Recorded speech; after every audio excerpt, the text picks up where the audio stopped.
पता भी नहीं चल रहा हमें, हमें लगता है कि हम तो स्थिर चीज पे बैठे हुए हैं, तो इसकी गति कितनी तीव्र है। तो कोई तो घुमा रहा है ना, कौन घुमा रहा है? सूर्य हमें तो लगता है कि एक जगह से स्थिर है कहीं आकाश में, लेकिन वो भी गति कर रहा है। और ये जितने भी नक्षत्र हैं, ग्रह उपग्रह हैं, वो भी कितनी तेज गति कर रहे हैं। तो कौन घुमा रहा है उसको? अब ये एक चक्र घूम रहा है पंखे में, तो भी इसको कोई शक्ति घुमा रही है ना। तो जैसे इसकी गति के लिए आपको फोर्स की जरूरत है, तो ये तो छोटा सा है, इतना सा है इसका चक्र तो, और पृथ्वी का चक्र कितना है, कितना बड़ा है। तो उसके लिए कितनी फोर्स चाहिए? उसको तो धक्का मारने के लिए भी कितनी फोर्स चाहिए, घुमाने की तो बात ही छोड़ दो आप। एक पर्वत को भी हिलाने के लिए कितनी फोर्स चाहिए। और फिर कितने कितने पर्वत इस पृथ्वी के ऊपर हैं, कितने कितने जल इसके ऊपर हैं, सागर हैं पृथ्वी के ऊपर ही। उतने सारे भारी भरकम वजन को लेकर के घूमना, तो कौन शक्ति है वो जो घुमा रही है? उसको तो जाना नहीं जा सकता। तो मुझे लगता है कि अपने ये भाई क्या नाम है, सुमित जी के पीछे जो बैठे हैं, वागीश जी घुमा रहे हैं पृथ्वी को, धक्का मार रहे हैं, क्योंकि उनको हंसी आ रही है। ऐसे ही सूर्य घूम रहा है, नक्षत्र घूम रहे हैं। तो ये सारी जो शक्ति है, ये जीवनी शक्ति है, उसी से सारा ब्रह्मांड टिका हुआ है, वो ही प्राण शक्ति है। और उसी को वेद में कहा ओम भूहु, भू से कही जाएगी ये। और बाकी ऋषियों ने अलग अलग जगह में अलग अलग प्राण उसका वर्णन किया है। उसी को माँ कहा, उसी को पिता कहा, उसी को भ्राता कहा, उसी को स्वसा कहा, प्राण शक्ति को ही। क्योंकि ये सारे मिलके हमारी क्या करते हैं, रक्षा करते हैं। तो प्राण भी हमारे अनेक रूपों में है। फिर प्राण है, अपान है, व्यान है, उदान है, समान है, देवदत्त, कृकल, धनंजय, नाग, कूर्म, ये सारे मिलकर के अलग अलग एक्शन करते हैं। कभी हम छींक लेते हैं, कभी वोमिट करते हैं, पलक झपक रही हैं, जमाई लेते हैं, नींद आती है, खाना अंदर जा रहा है, फिर खाने को कोई पका भी रहा है, फिर पूरे शरीर में सप्लाई कर रहा है, उससे रस निकाला जा रहा है, वेस्ट भाग को बाहर फेंका जा रहा है, पसीने के माध्यम से फेंका जा रहा है, भिन्न भिन्न माध्यम से। ये सारा का सारा वर्क कौन कर रहा है? प्राण शक्ति कर रही है। तो कितनी ज्यादा व्यस्त रहता है प्राण। और प्राण कभी भी रेस्ट नहीं करता है। आप तो रेस्ट कर लेते हो। वागीश जी कुछ शेयर करने योग्य है तो कर लो, है भाई? क्या बोला? मैं आपने बोला ना पृथ्वी चला रहे हैं ये, तो अभी फिर आपने बोला कि प्राण कहाँ से आया, तो फिर ये पीछे से उन्होंने बोला क्यों है। कौन पूछ रहे हैं? वही उसी पे हंस रहे हैं।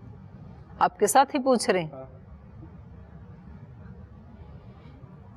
तो इसमें पाठ में ही ध्यान रखना है, इधर उधर बात नहीं करनी है।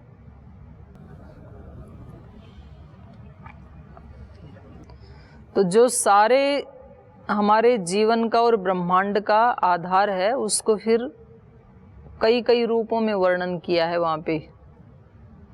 त्वम हीन पिता वसो त्वम माता शतक्रतो बभूविथ, उसी एक ही शक्ति को अलग अलग रूपों में कहा है। फिर त्वमेव माता च पिता त्वमेव, वो फिर ईश्वर के लिए कहा है, पर वो भी प्राण शक्ति ही है। तो ये बहुत विस्तृत है ये शक्ति, इसको हम नहीं वाणी से उसका वर्णन कर सकते हैं। तो इसका तो प्राणायाम आदि के माध्यम से जो योगी जन हैं वो साक्षात्कार करते हैं। वैसे तो एक एक कण भी इस सृष्टि का अपने आप में इतना विशाल है। मतलब एक जो छोटा परमाणु है, उस परमाणु के ऊपर भी जो साइंटिस्ट हैं वो पूरा का पूरा जीवन लगा देते हैं, और तो भी उसका रहस्य नहीं पा सकते हैं। वो उतना पा लिया, इलेक्ट्रॉन प्रोटॉन न्यूट्रॉन है, वो घूम रहे हैं, वो किससे घूम रहे हैं, फिर वहाँ जाके चुप हो जाते हैं।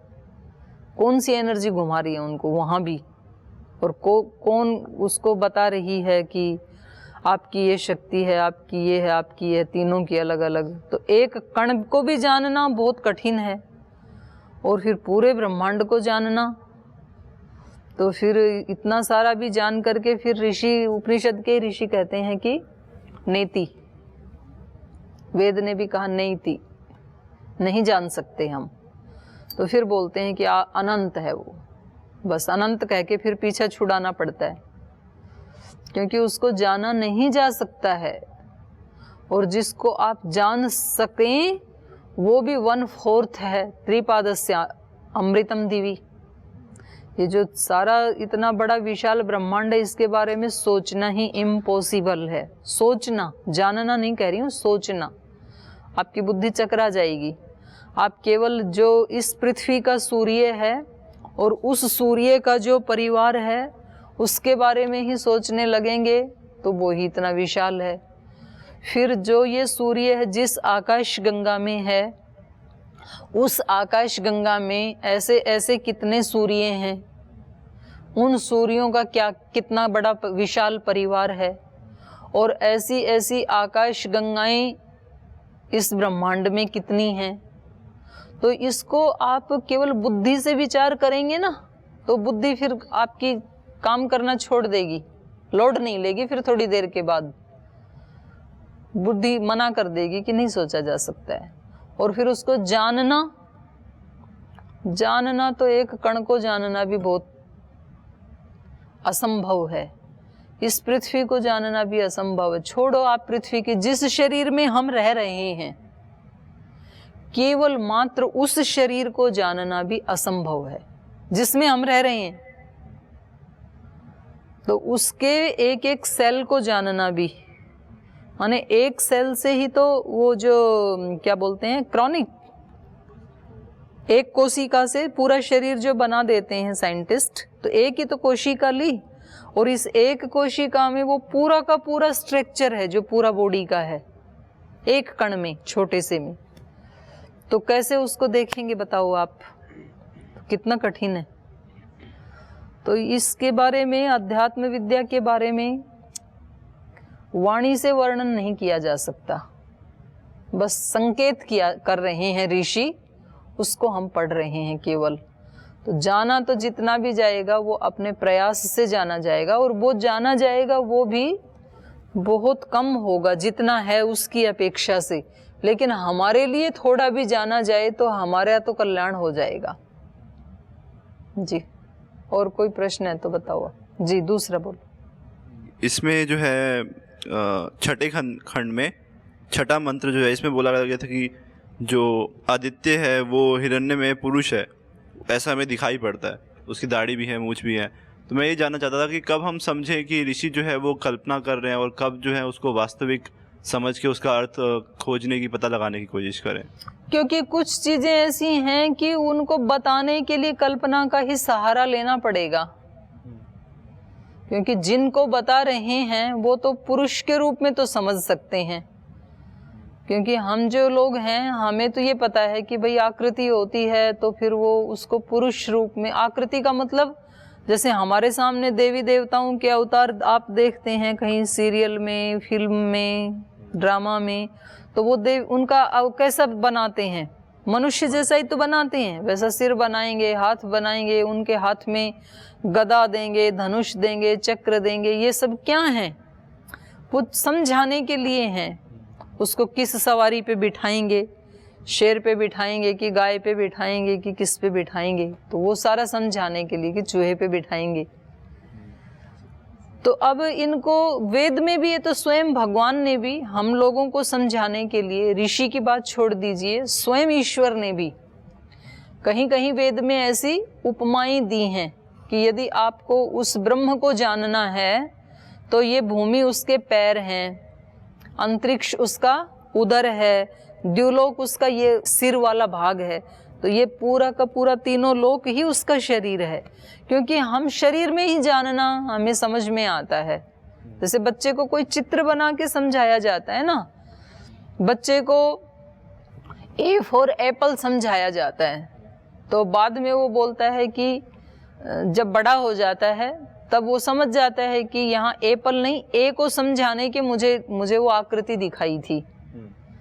फिर उसको मान लो लिखना है नाम, अनूप नाम लिखना है, तो फिर वो ए फॉर एप्पल ऐसे थोड़े लिखेगा, पहले एप्पल लगाए वहाँ पर, फिर एन फॉर फिर नेस्ट लगाए वहाँ पर, फिर यू फॉर अम्ब्रेला रखे वहाँ पर, फिर पी फॉर पेन वहाँ पेन खड़ा कर दे, तो बोले ये अनूप है। ऐसे थोड़ी करेगा, बड़ा होगा तब तो सीधी स्पेलिंग लिख देगा। लेकिन बचपन में तो ऐसे ही बताया जाता है उसको, क्योंकि वो उन्हीं चीज़ों को जान सकता है, इन चीज़ों को नहीं जान सकता है।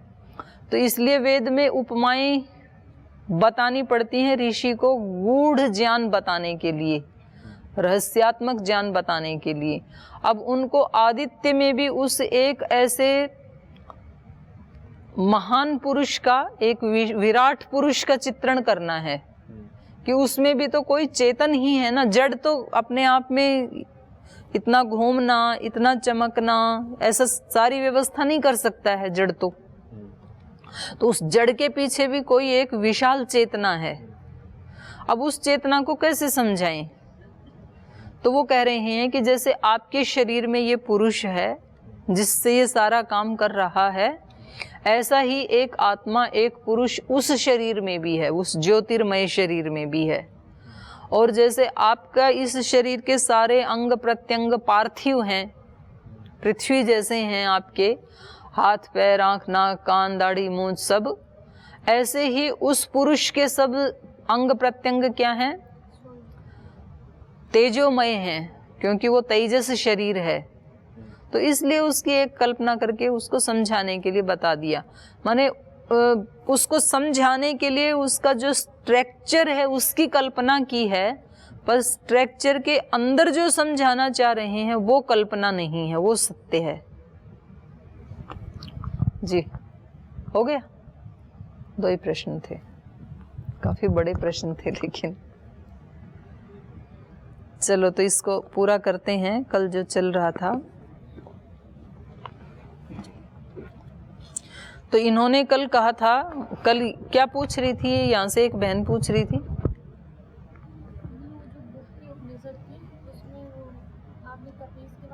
हाँ वो दूसरी वाली पुस्तक में उसका ब्लैक वर्णन कर रखा है। वो बोलते हैं कि कप्यासह, कप्य माने कपि, और आसे मतलब जहाँ बैठता है, उसका बैठने का स्थान। यहाँ इन्होंने आस्य का अर्थ किया था मुख, मुख लाल होता है, जो वो बैठता है पेड़ की डाली, जैसे यहाँ बैठे बंदर, तो बोले वो तो ब्लैक होती हैं, काली होती हैं ना, तो इसलिए कप्यासय का अर्थ उन्होंने कर दिया काला। लेकिन आगे जो पुंडरीक है कमल, तो कमल काला मैंने तो नहीं देखा कभी, वो तो कहते हैं कि काला भी होता है, अब नहीं पता काला होता है कि नहीं होता है, लेकिन श्वेत कमल, नील कमल, रक्त कमल ये होता है। तो एक तरह से इसकी कल्पना की जा रही है, तो वो वाली कल्पना ज़्यादा सटीक लगी। लाल नेत्र, काले नेत्र, काले आँख सूर्य के लिए, उसकी बजाय लाल वाला ज़्यादा ठीक लगा। तो वो अर्थ भी लगा सकते हैं आप कप्यासय का, उसमें थोड़ा सा ज़्यादा तोड़ मरोड़ रखा है ऐसे लगा। तो चलिए आगे। तस्य यथा कप्यासम पुंडरीकम एव अक्षिणी, तो वो जो आदित्य पुरुष है उसकी लाल कमल जैसी आंखें हैं। तस्य उदिति नाम, और उसका क्या नाम है? उत इति। उत मतलब ऊपर, ऊपर उठ गया है जो, ये नाम है उसका। उत क्यों कहा उसको? स एष सर्वेभ्य पापमभ्य उदित, क्योंकि वो सब पापों से ऊपर उठ गया है। सूर्य कौन बनेगा? जो सब पापों से उठ जाएगा। कहीं कहते हैं ना कि भाई इसका तो जीवन जो है वो सूर्य जैसे है। कोई मनुष्य बहुत ज़्यादा उन्नति कर ले, आध्यात्मिक उन्नति भी और भौतिक उन्नति भी, तो क्या कहेंगे कि उसका जीवन कैसा है? सूर्य जैसा है। उसने बहुत ऊपर उठा लिया अपने आप को सब दोषों से, बुराइयों से, पापों से, तो उसको उत कहेंगे। उदेति है वही सर्वेभ्य पापमभ्य ये एवं वेद, जो इस रहस्य को जानता है तो वो फिर वैसा आचरण करते हुए, जानने का मतलब क्या है यहाँ पे? वैसा करते हुए, केवल मात्र जानने से नहीं होगा। जैसे हमने पुस्तक में पढ़ लिया और शाब्दिक रूप से जान लिया, उसको जानना नहीं कहते हैं उपनिषद में। उपनिषद में जानने का मतलब है वैसा हो जाना, जो ऐसा हो जाएगा तो वो भी सारे पापों से ऊपर उठ जाएगा। यह एवं वेद स एवं भवति, ये टैगलाइन है उपनिषदों की। जो ऐसा जानता है वो ऐसा हो जाता है, ये है जानना। अब इसको आगे बढ़ा रहे हैं उस उद्गीत की ही महिमा को। तो मंत्र बोलिए, तस्यर्क च साम च गेष्णौ तस्मादुद्गीतः तस्मादेव उद्गातस्य नहीं उद्गाता एतस्य ही गाता स एष ये च अमुस्मात् परांचो लोकाः तेषां चेष्टे देवकामानां च इति अधिदैवतम्। तस्य ऋक् च साम च गेष्णौ, कह रहे हैं वो जो उद्गीत है जो हमने बताया आदित्य पुरुष में भी वही है, प्राण में भी वही है। वो जो आदित्य पुरुष है उसके ऋक् और साम ये दोनों क्या हैं? गेष्णौ, उसकी महिमा का गान करने वाले। गेष्ण मतलब गाने वाला, गेष्णौ दो हैं ऋक् और साम। तो ऋक् और साम के माध्यम से उसी की स्तुति की जा रही है। तो ऋग्वेद और सामवेद क्या कर रहे हैं? उस प्रणव की ही स्तुति गा रहे हैं। तस्माद उद्गीतः, इसी कारण से सूर्य को क्या कहा था? उद्गीत। तस्मात् तु एव उद्गाता, इसीलिए तो इसका ये उद्गाता है। किसका? जब सूर्य को ही माने तब तो ऋग्वेद और सामवेद उसकी स्तुति कर रहे हैं, जब सूर्य को ही उद्गीत माना तब। और जब सूर्य के भी पार उद्गीत है तब सूर्य उसकी उपासना कर रहा है। सूर्य जो उदय हो रहा है वो कैसे हो रहा है? ओम का उच्चारण करते हुए, तब वो उसकी उपासना कर रहा है। तो कहा तस्मात् तु एव उद्गाता, इसी कारण से तो वो उस पुरुष का उद्गाता है। एतस्य ही गाता, एतस्य माने इस पुरुष का ही गान करता है वो सूर्य भी। किस पुरुष का? उद्गीत का, प्रणव का, ईश्वर का। जब सूर्य को उद्गीत माना तब कौन उसका गान कर रहे हैं? ऋग्वेद और सामवेद। और जब उससे पार उद्गीत को माना तब सूर्य और प्राण उसके उद्गीत उद्गाता हैं। उद्गाता माने उसकी महिमा का गान करने वाले हैं। तस्य ही गाता, इस पुरुष का ही ये गान करने वाले हैं। स एष ये च अमुस्मात् परांचो लोकाः, तो वह ये जो आदित्य पुरुष है जिसका हमने वर्णन किया, ये जो उद्गीत पुरुष है, स एष वह यह आदित्य पुरुष, एष च अमुस्मात् परांचो लोकाः, इस लोक का और इस लोक से परे जो लोक हैं उनका इष्टे, उनका ईश्वर है, उनका स्वामी है। जिस पुरुष का उद्गीत के माध्यम से स्तुति गान किया जा रहा है, जिसकी उपासना की जा रही है, ओंकार के माध्यम से, ऋक् के माध्यम से, साम के माध्यम से, वह यह पुरुष इस लोक का और इससे परे के जो लोक हैं उन सब का इष्टे, स्वामी है। और देखो इतना बड़ा स्वामी होके भी कैसे शांत रहता है, शोर नहीं मचाता है ना। लोक में तो कोई थोड़े से उसका पद का, किसी का संस्थान का, किसी धन संपत्ति का, ऐश्वर्य का स्वामी होता है तो फिर वो कितना अकड़ में रहता है, उसको नमस्ते करने की भी हिम्मत होती नहीं है सामान्य लोगों की, विचारों की। और ईश्वर किसका मालिक है? इस लोक का और इस सूर्य से परे जो लोक हैं उन सब का भी ईश्वर है, वो मालिक है। तो स एष ये च अमुस्मात् परांचो लोका, तो वह यह आदित्य पुरुष, एष, एष माने इस लोक का, और ये च अमुस्मात् परांचो लोका, और जो इस लोक से परे के लोक हैं उनका इष्टे, उनका ईश्वर है, मालिक है। और देव कामानां च, और दिव्य कामनाओं का भी वो मालिक है। जितनी भी हमारी दैवी कामनाएं हैं उनको कौन पूरा कर सकता है? ईश्वर कर सकता है। लौकिक कामनाओं को तो कोई लौकिक व्यक्ति भी पूरा कर सकता है। लौकिक कामनाएं हैं, हमें एक मकान चाहिए, हमें रोटी चाहिए, कपड़ा चाहिए, पद प्रतिष्ठा चाहिए, पैसा चाहिए, तो इन कामनाओं को तो कोई लौकिक व्यक्ति भी पूरी कर सकता है।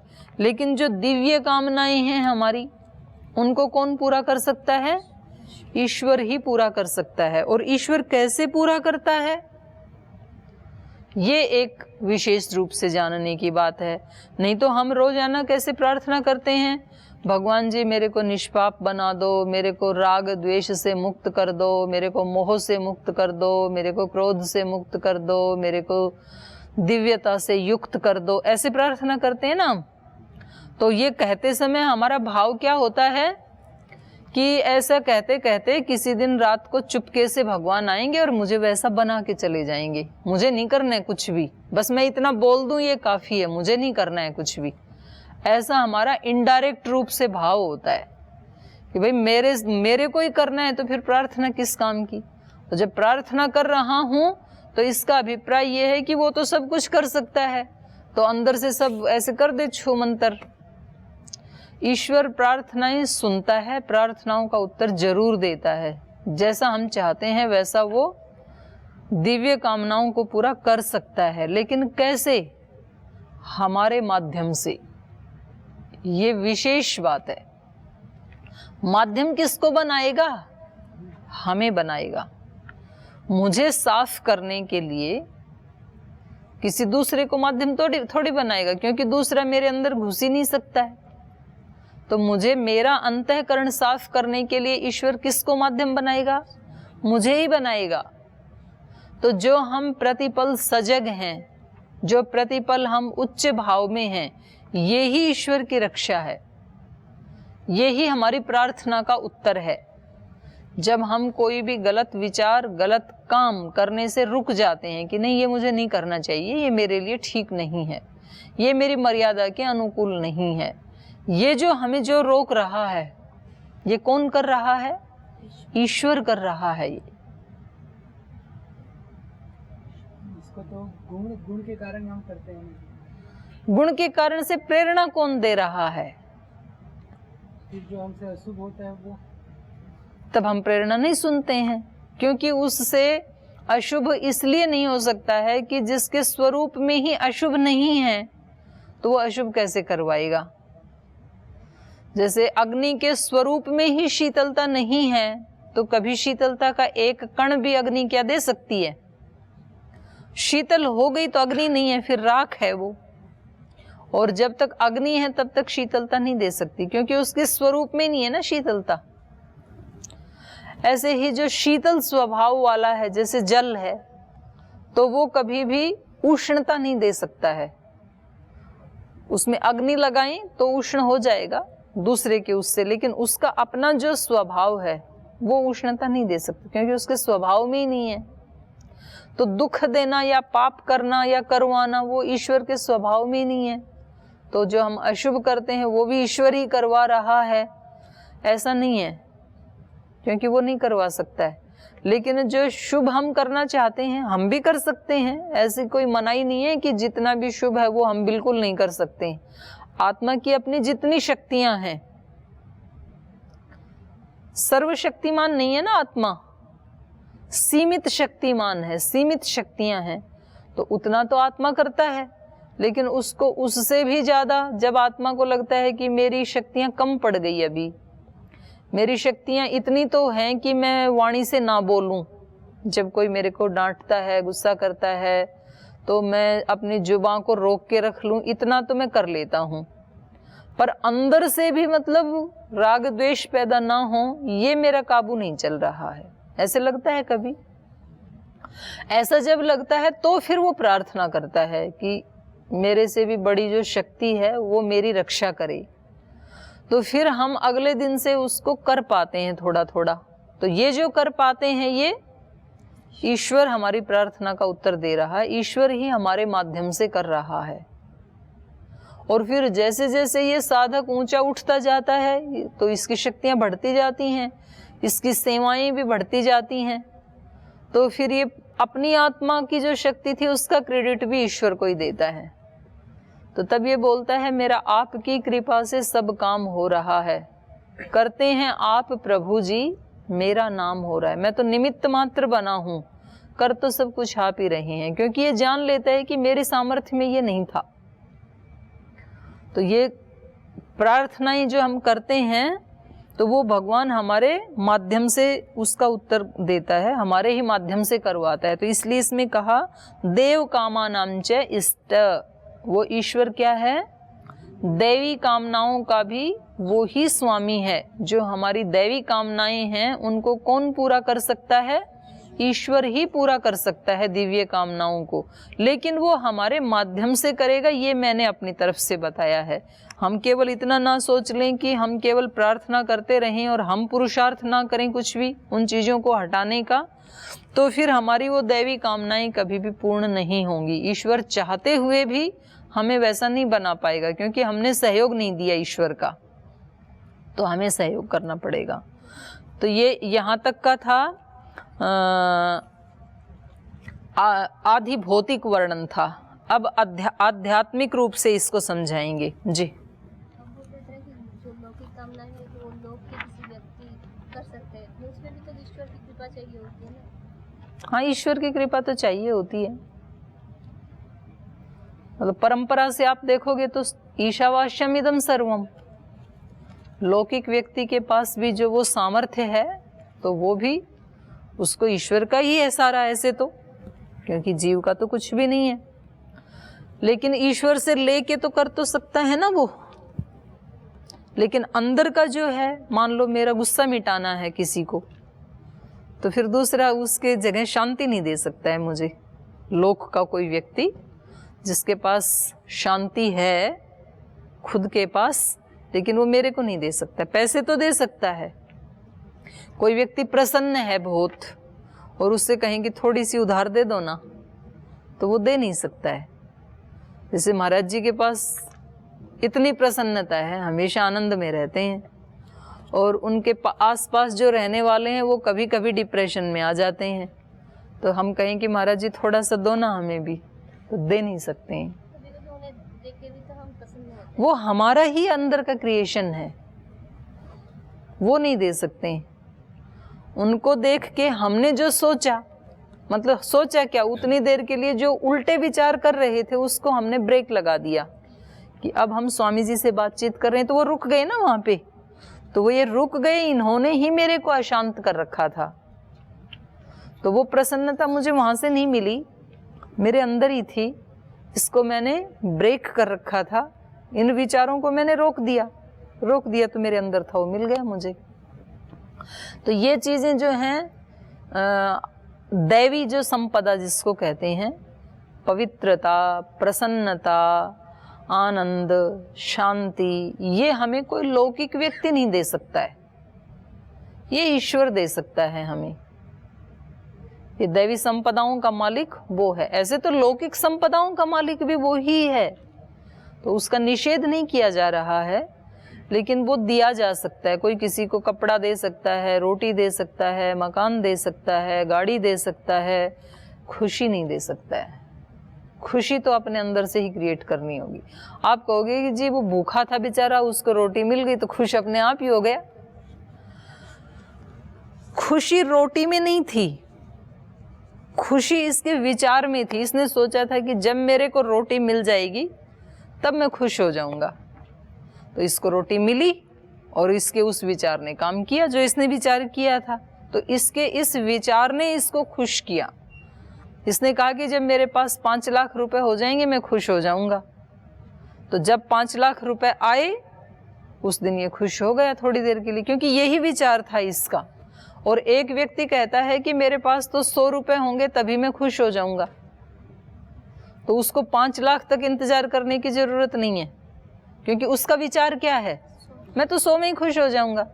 एक व्यक्ति का विचार ये है कि मुझे तो पेड़ के नीचे बस बैठने को मिल गया और वो पूरा उसके पास वस्त्र भी नहीं है, दिगंबर साधु है। वो कहते हैं मेरे पास कुछ भी नहीं है लेकिन मैं तो खुश हूं। तो अब खुशी 5 रुपए में थी या 100 रुपए में थी कि 5 लाख में थी या कुछ भी न होने में है। खुशी विचार में है, इन बाहर की किसी भी चीज में खुशी नहीं है, मेरी सोच में है, जिसने जैसा सोचा। अब एक व्यक्ति को डांटा, वो कहता है कि अब इन्होंने डांट दिया तो कम से कम आज तो नाराज रहूंगा मैं, तो कल तक मैं ठीक हो जाऊंगा अपने आप, कोई बात नहीं, मेरे को छोड़ दो। व्यक्ति बोलता है ना ऐसे, जी मेरे को अकेला छोड़ दो, मैं थोड़ी देर के बाद ठीक हो जाऊंगा। ऐसे क्यों बोलता है? क्योंकि उसने अंदर ये विचार कर लिया कि ये जो हो गया मेरे साथ, इसमें दुखी होना तो स्वाभाविक है, लेकिन 2 घंटे के बाद मैं अपने आप को ठीक कर लूंगा, तो 2 घंटे के बाद ठीक हो जाएगा। और यदि इसने सोच लिया कि नहीं 2 घंटे का टाइम नहीं है मेरे पास, मेरे को तो 15 मिनट में ठीक होना ही पड़ेगा, क्योंकि 15 मिनट के बाद मेरा कोई भाषण दिया जाना है 50,000 लोगों के बीच में, तो ये व्यक्ति कितनी देर में ठीक कर लेगा अपने को? आधे घंटे में कर लेगा, 15 मिनट में कर लेगा। और पता लगा कि अभी 5 मिनट के बाद ही मुझे जाकर के एक बहुत बड़ी कॉन्फ्रेंस में भाषण देना है, तो ये व्यक्ति कितनी देर में ठीक कर लेगा अपने को? ओनली 5 मिनट्स, कैसी भी घटना हो गई हो। तो ये हमारे विचार पे डिपेंड करता है, कितनी देर खुश रहना है, कब खुश होना है, कितनी देर दुखी रहना है। तो चलिए इसकी, और यदि कभी कभी विचार करके भी सही ना हो नहीं, वो विचार ऐसा कर लिया ना कि नहीं होगा मेरे विचार से, मेरे सोचने से भी ठीक नहीं होगा, ये विचार आ जाता है फिर कि मैं कितना भी सोचूं नहीं हो पा रहा है मेरे से, तो फिर वो विचार काम करेगा। तो इस पे कल आगे शेष चर्चा करेंगे, अध्यात्म वाली। अभी तो आधी भौतिक चर्चा हुई प्राण, इसकी आदित्य को लेकर के, कल प्राण को लेकर के भी उद्गीत की हम चर्चा करेंगे। यहीं पाठ को विराम देते हैं।